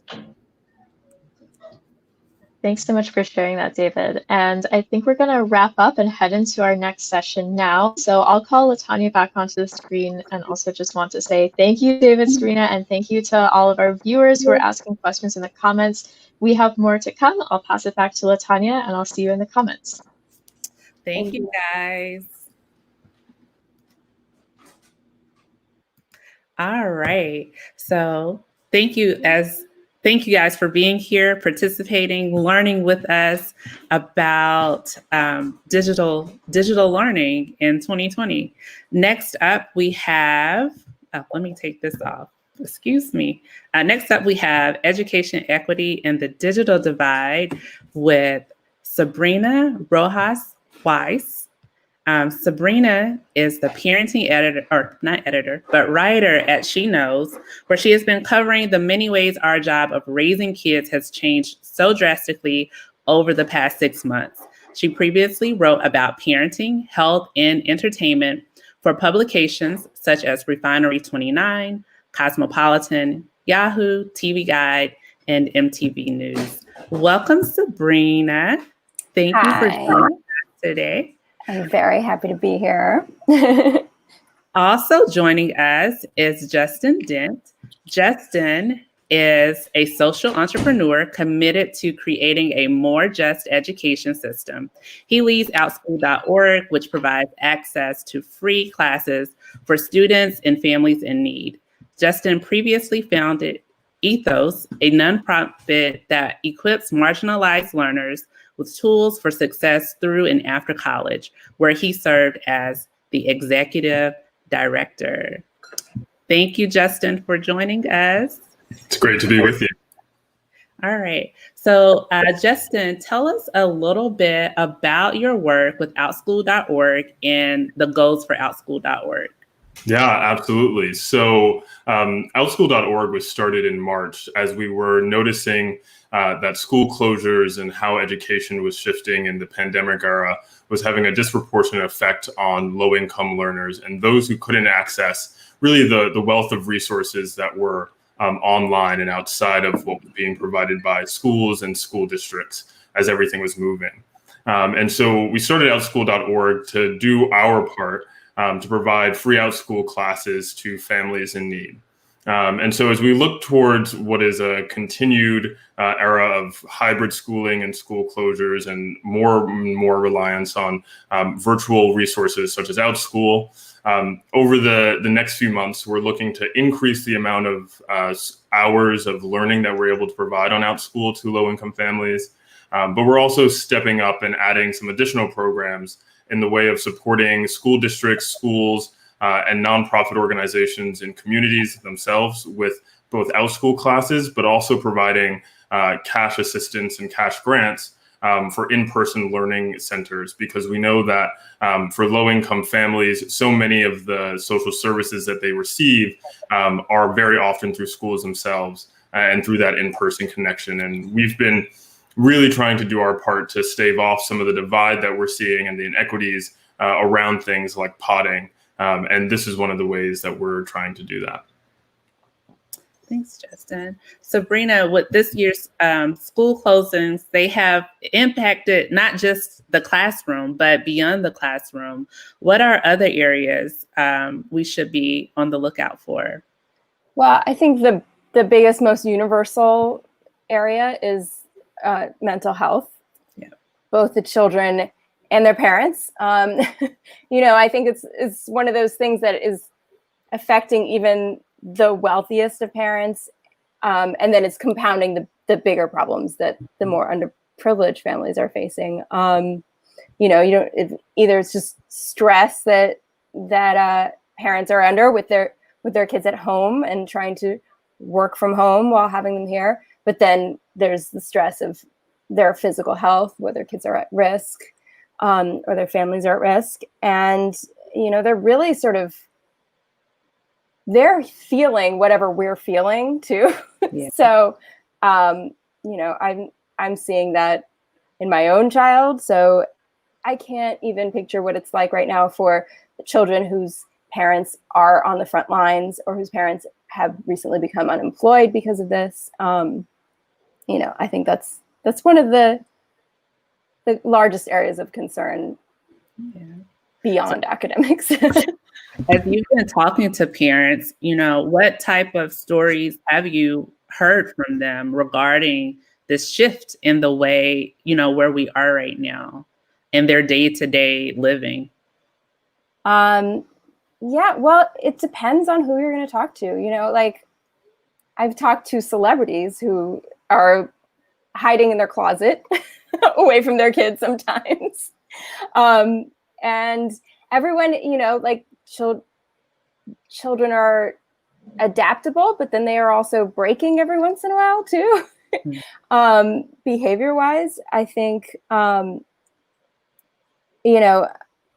think that there's sort of this layer cake, a really crappy layer cake of what's happening to everyone. There's, yes, I don't think anyone should discount what everyone who is comfortable is feeling right now. Like, we're all enduring a lot, but then you just go one layer lower. If your kids are too young to be able to babysit by a screen, if you're a single parent, then if you are actually having to go to work and figuring out childcare, and then under that, still feeling the pressures of up here, there's the parents who are, don't have enough money to pay for internet, and then or are in a rural area and can't get internet.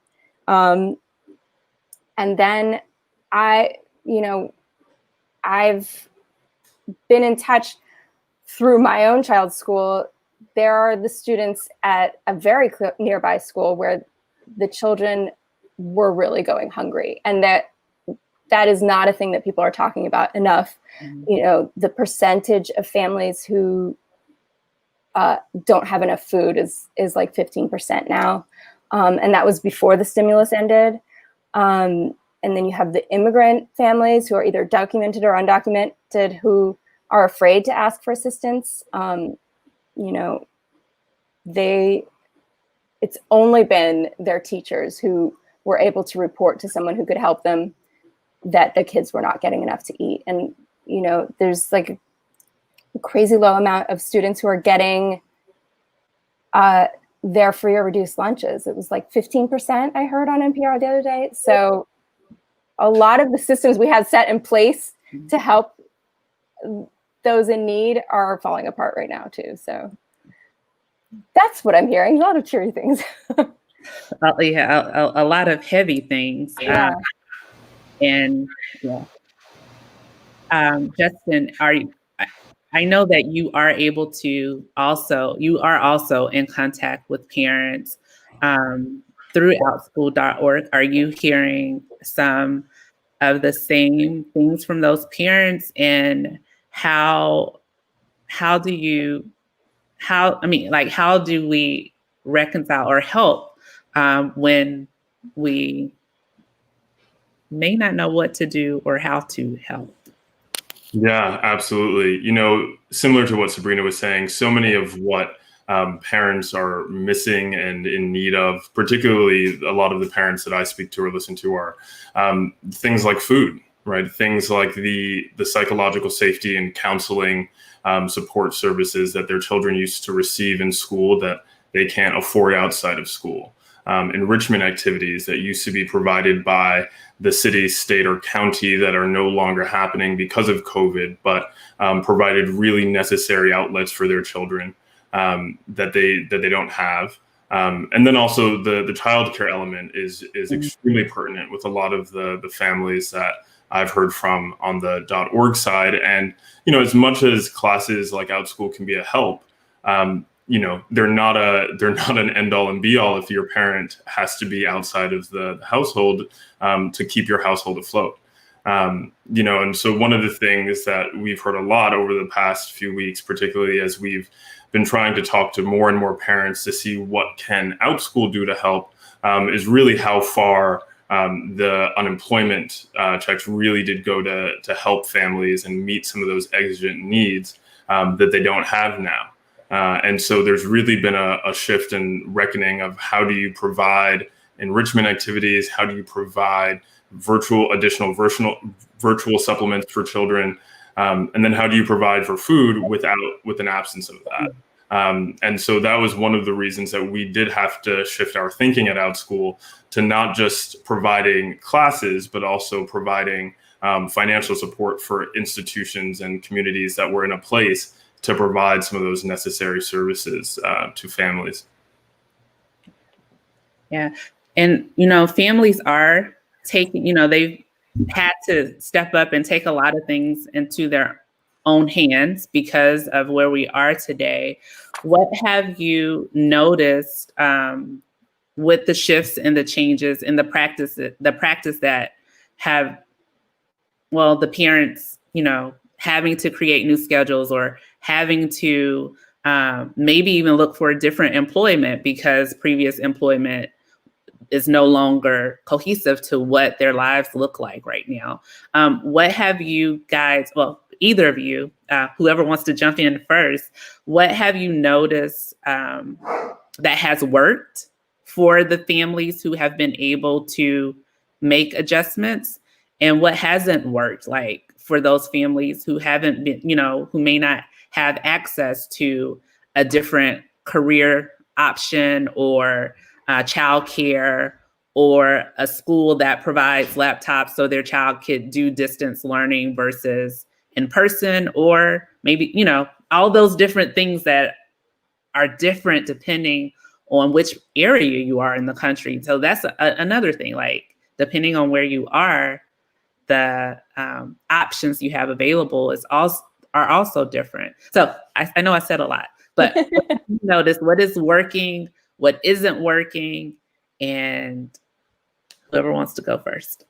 Well, I know I've spoken to I've spoken to educators who were really happy about the fact that there were, whether it's private corporations like Verizon and Comcast and Apple, were stepping forward and actually providing laptops and Wi-Fi hotspots for places, and that was super helpful. It's not necessarily solving the childcare problem, however. So then there's, communities offering childcare centers that have been up and running. And, like for instance, New York is about to start this Learning Bridges program, which, sounds really ideal. Like they're going to be a place where the children can go and sit and have Wi-Fi and have an adult monitoring them, helping them with their schoolwork, and have like physical education. That sounds exactly like what we need. Of course, because the planning was so jumbled and not central and not coming from a federal government, everyone has been doing this at the last minute with not knowing how much funding they have. And, for instance, the New York City program their goal is 100,000 students by the end of the year. This is a school system that serves almost 1 million students. So that's not serving everyone, and like there were iPads handed out to all of the students, but you can't really type that well on an iPad. So there were, I signed up on a Google Doc to donate a laptop to a child that, you know, like the teacher just emailed me privately and I went on Amazon and bought him an laptop and had it sent to his family's house in Pennsylvania. Did he get it? I don't know. You know, like, so there's all these people just cobbling together a plan, you know, and there's families moving in with grandparents. I feel like everyone is trying so hard to make it work. And it's really hard to get a big picture of how this is looking overall. And I feel like we're not going to get an idea of that for a really long time. And that's also very upsetting. But, so that sounds like the disorganization is not working. Yeah. Everyone's trying, but yeah. Yeah. Justin, did you want to add to that? Yeah, you know, I will say on the bright side of that, right, the silver lining is that we are seeing communities step up in an unparalleled way, right? So individual actors like Sabrina sending computers to somebody that she doesn't even know is really extending our notion of what community is. And I think as we look at so many of the fractures and fissions that have come out of COVID and the lack of action at the federal level, I think is really indicative of the power that we do have as individuals and as communities to just create really small and incremental change that has really lasting impacts on individuals' lives. Of course, right, we'd like to see those individual actions as part of a larger, much more well-coordinated initiative, but unfortunately, that's not the case. But I think coming out of this, I think we'll take a much greater sense of personal agency in terms of how we step up and show up for our communities.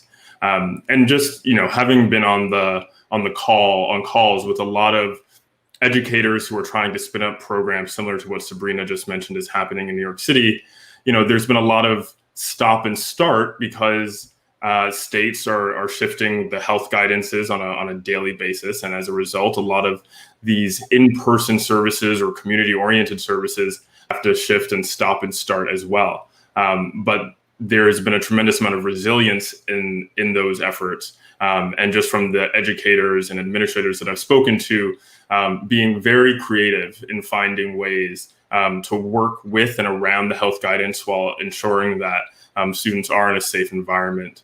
And I think, you know, on the educator level, we are seeing a lot more acceptance of educators and administrators taking innovative approaches and working within and outside of the system to make sure that their students have access to resources. Yeah. So what is working? We're learning how to lean on each other. Yeah.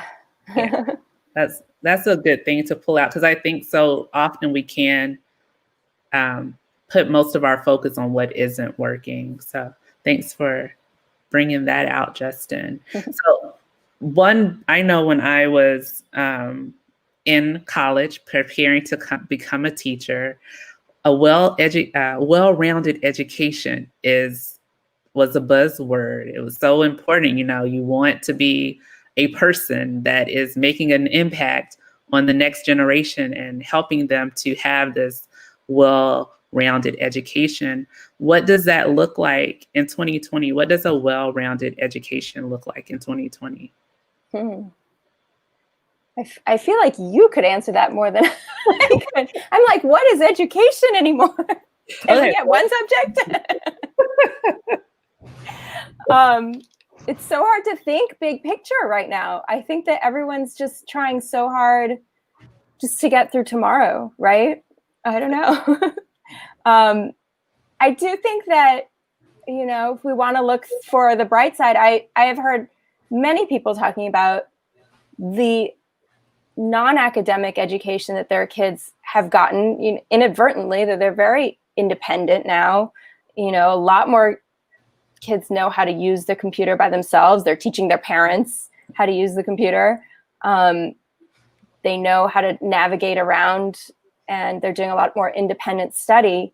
So maybe that is also leading to them being more well-rounded because they're looking to delve deeper into a subject, which I love how Outschool allows you to just keep going, and going.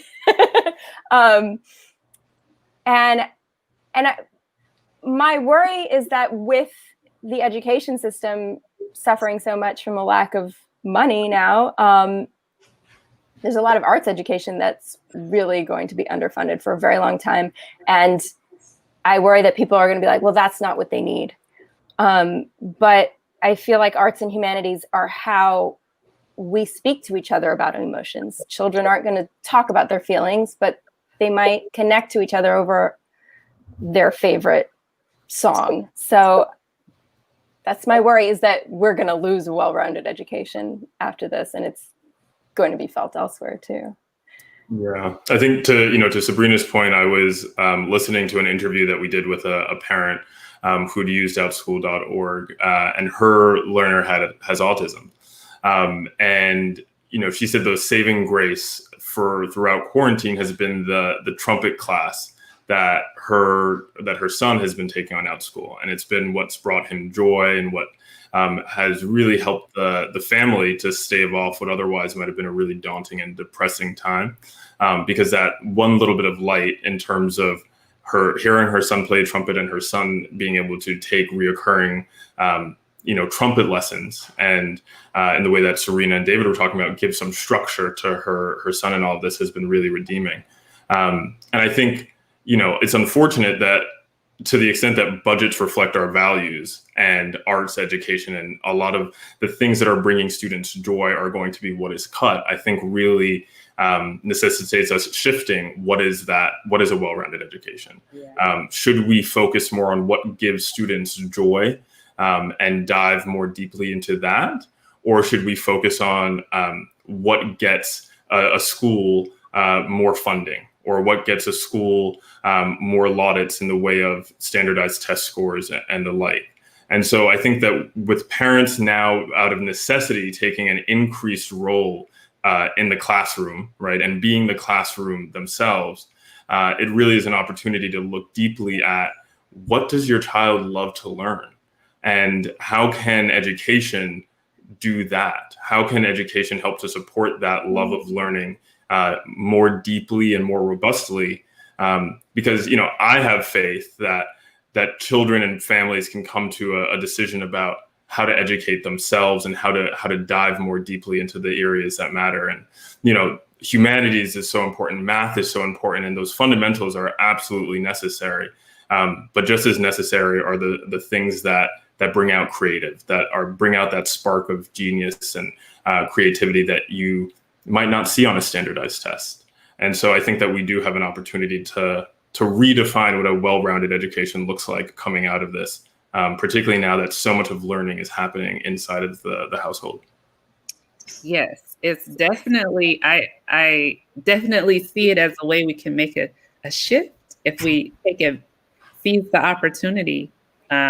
But that means that all of us coming together as a community, as you both mentioned earlier, and advocating, well, my child did thrive when they had more access to just the things that they're passionate about.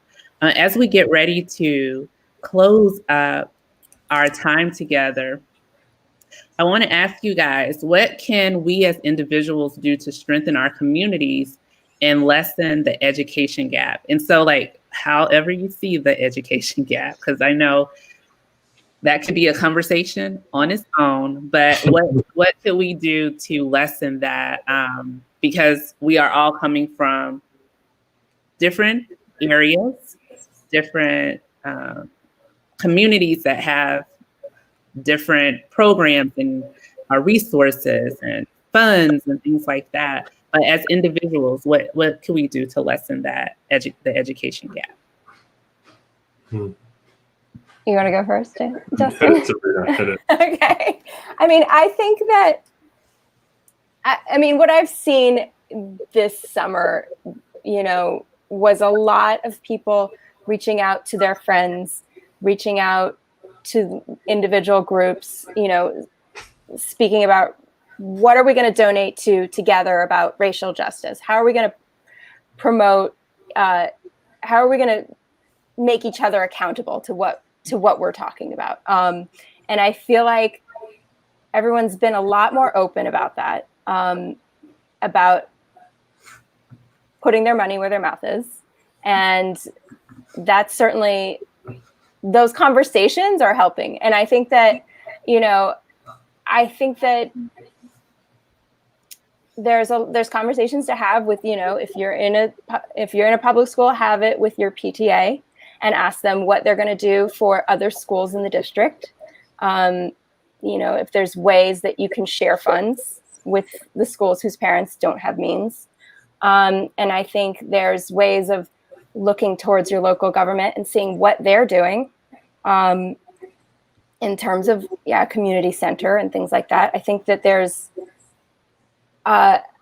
also, I wish that this weren't political, but I think that there's phone calls to be made to your senator and get them to pass a stimulus package, because it's so much of it is just going to be about money. So that's I wish it were just a local issue, but everyone needs money. Everybody needs money. It's what makes the world go round.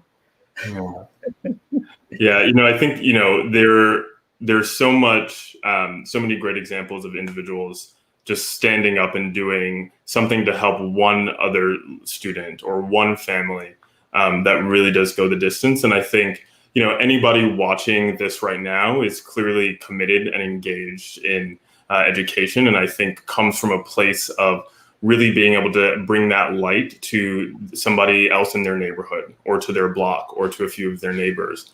And I think it can be something as simple as, if you know that a family might be struggling with, with educating their children at home, and you have a few spare minutes, maybe that's doing a reading circle on Zoom with their child, or, doing a socially distant reading circle, or, something fun and engaging that brings that little bit of light and spark to somebody in your community who might really be struggling. And I think, we need to coalesce. We need to do the big things like lobbying our government. We need to do the things like lobbying our school to do more. But what I've found is kind of spending a life in working on those very big systems things is that they take time, and they're very often depressing in of themselves.